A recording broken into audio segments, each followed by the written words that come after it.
जय श्री श्याम भक्तों। आज है बृहस्पतिवार। आज हम वीरवार की कथा का स्मरण करेंगे। बोलिए बृहस्पति देव भगवान की जय। बृहस्पतिवार को कई लोग गुरुवार भी कहते हैं, वीरवार भी कहते हैं।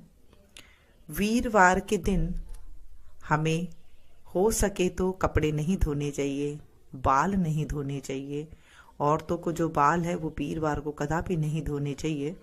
अगर जरूरी है तो कुछ हल्दी का पाउडर डाल करके आप धो सकते हैं बालों को। साथ में कहते हैं इस दिन भगवान विष्णु की, भगवान बृहस्पतिवार की, भगवान गुरुदेव की कथा अवश्य सुननी चाहिए। इससे हमारे जीवन में ज्ञान की प्राप्ति होती है और हम अच्छे से अच्छे कार्य को सुलभ ढंग से कर सकते हैं। तो चलिए शुरू करते हैं वीर भगवान की कहानी। किसी गांव में एक साहूकार रहता था जिसके घर में अन्न, वस्त्र और धन किसी चीज की कमी नहीं थी, परंतु उसकी पत्नी बहुत ही कृपण थी, कंजूस थी। वह किसी भिक्षार्थी को कुछ नहीं देती थी। सारे दिन घर के काम काज में लगी रहती थी। एक बार एक साधु महात्मा बृहस्पतिवार के दिन उसके द्वार पर आए और भिक्षा की याचना की।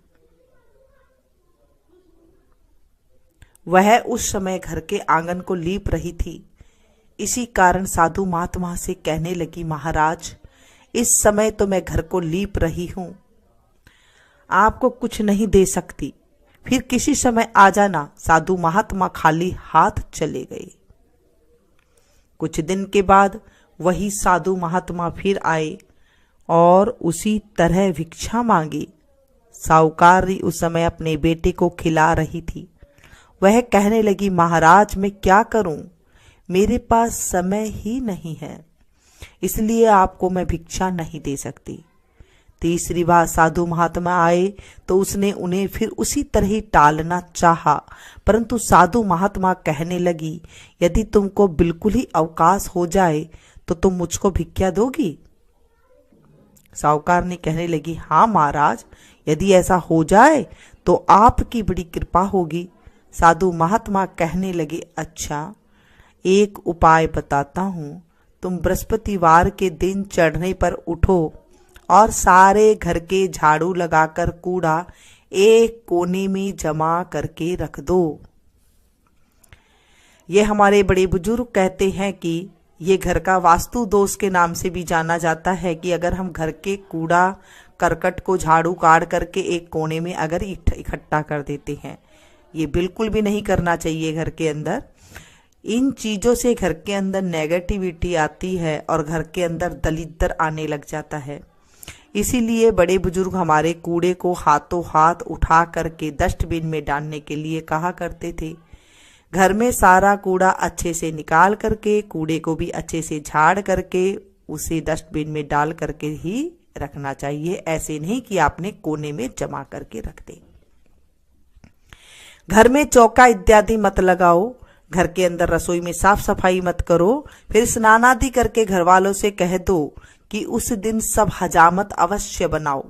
यानी कि वीरवार के दिन हमारे बड़े बुजुर्ग कहते हैं कि उस दिन दाढ़ी मूछ जो घर में होते हैं, आदमी होते हैं, उन्हें नहीं बनवाना चाहिए, और जो औरतें होती है उन्हें बाल नहीं धोने चाहिए, बाल नहीं कटवाने चाहिए, नाखून नहीं काटने चाहिए। रसोई बनाकर चूल्हे के पीछे रखा करो। हमारे बड़े बुजुर्ग कहते हैं कभी भी चूल्हे के पीछे रोटी नहीं रखनी चाहिए, चूल्हे के आगे रोटी रखनी चाहिए। यानी कि जब हम जो रोटी बनाते हैं तो पीछे नहीं रखें, जैसे आपको नहीं दिखाई दे रही है और आप पीछे करके रख रही हैं, ऐसी जगह नहीं रखनी चाहिए। चूल्हे के सामने ही रोटी को रखते हैं तो इससे बरकत होती है। सामने कभी मत रखो। सायंकाल को अंधेरा होने के बाद दीपक जलाया करो। जब शाम को दोनों टाइम होता है, जब हम बताते हैं सभी हमारे बड़े बुजुर्ग, हमारे शास्त्रों में लिखा हुआ है कि जब दोनों टाइम गोधूली बेला में हमें दीपक जलाना चाहिए। सायंकाल में दीपक घर में जलाते हैं, मंदिर में भी जाते हैं, तो वो जो है गोधूली बेला ही होती है। संध्या काल ही उसे कहते हैं। तो बाबा जी ने कहा सायकाल को अंधेरा होने के बाद दीपक जलाओ, यानी कि रात होने के बाद दीपक जलाओ। कभी भी रात होने के बाद दीपक नहीं जलाना चाहिए, इसमें लक्ष्मी नहीं आती है। तथा बृहस्पतिवार को पीले वस्त्र मत धारण करो। बृहस्पतिवार को हो सके तो पीले वस्त्र धारण करने चाहिए, पीला भोजन करना चाहिए। और उन्होंने कहा कि आप पीले वस्त्र धारण मत करो, ना ही पीले रंग की चीजों का भोजन करो। यदि ऐसा करोगी तो तुमको घर का कोई भी काम नहीं करना पड़ेगा, तुम बिल्कुल फ्री हो जाओगी। साहुकारनी ने ऐसा ही किया। कुछ समय बाद उसके घर में खाने के दाने ना रहा, खाने को भी दाना न रहा। थोड़े दिन में वही साधु महात्मा फिर आए और भिक्षा मांगी। साहुकारनी ने कहा महाराज, मेरे घर में खाने को अन्न तक नहीं रहा, आपको मैं क्या दूं? तब साधु महात्मा ने कहा जब तुम्हारे घर में सब कुछ था तब भी तुम कुछ नहीं दे देती थी, अब पूरा पूरा अवकाश है तब भी कुछ नहीं दे रही हो, तुम क्या चाहती हो वह कहो। तब साहुकारनी ने हाथ जोड़कर प्रार्थना की, महाराज अब आप कोई ऐसा उपाय बताओ कि मेरे पास पहले जैसा धन धान्य हो जाए। अब मैं प्रतिज्ञा करती हूं कि अवश्य में जैसा आप कहेंगे वैसा ही करूंगी।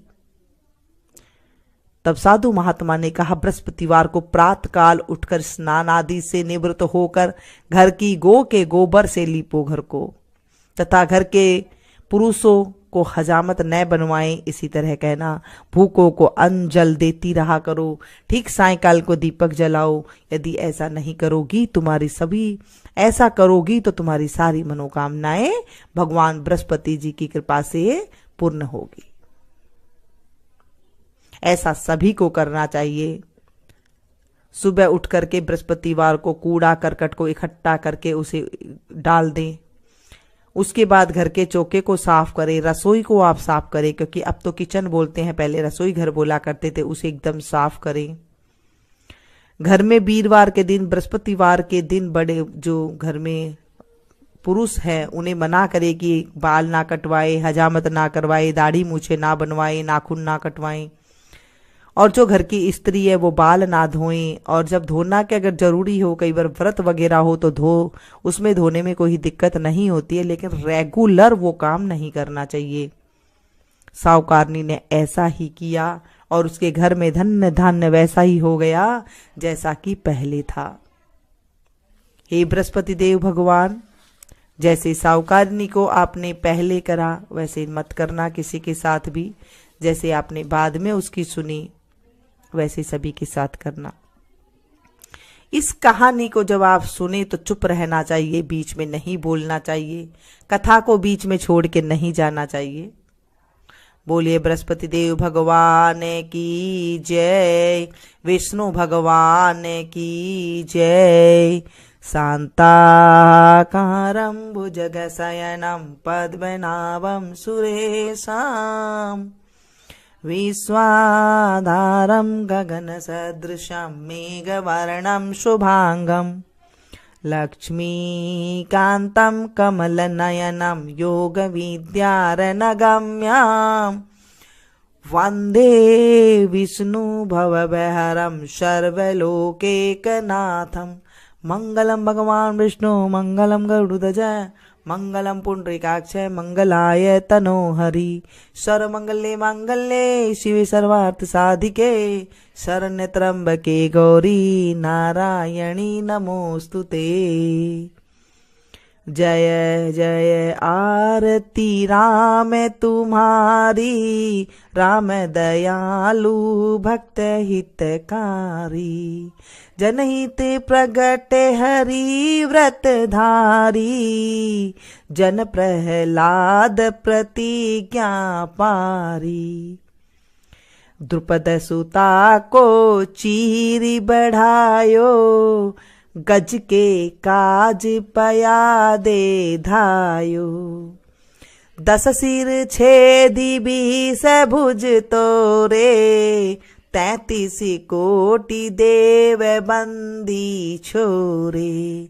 छत्र लिए सर लक्ष्मण भ्राता, आरती करते कौसल्या माता। सुख सारद नारद मुनि ध्यावे, भरत शत्रुघ्न चंवर ढुरावे। राम के चरण गहे महावीरा, ध्रुव प्रहलाद बाली सुरवीरा। लंका जीती अवध हरि आए, सब संतन मिली मंगल गाए। श्रिय सहित सिंहासन बैठे रामा, सभी भक्त जन करे प्रणामा। जय जय आरती राम तुम्हारी, राम दयालु भक्त हितकारी। बोले बृहस्पति देव भगवान की जय, विष्णु भगवान की जय। आज हमने विष्णु भगवान की कथा सुनी है। हे विष्णु भगवान, हे बृहस्पति देव भगवान, हे बृहस्पति महाराज, इस कहानी को जो सुने सुनाए हुंकारा भरे, उसकी सारी मनोकामना पूरी करना। इसे आप ज़्यादा से ज़्यादा अपनों के साथ शेयर कीजिएगा, क्योंकि हम जब किसी चीज़ को शेयर करते हैं, कथा को शेयर करते हैं, तो हमें सुनाने का ही फल मिलता है। बोलिए बृहस्पति देव भगवान की जय। जय श्री श्याम भक्तों, आज है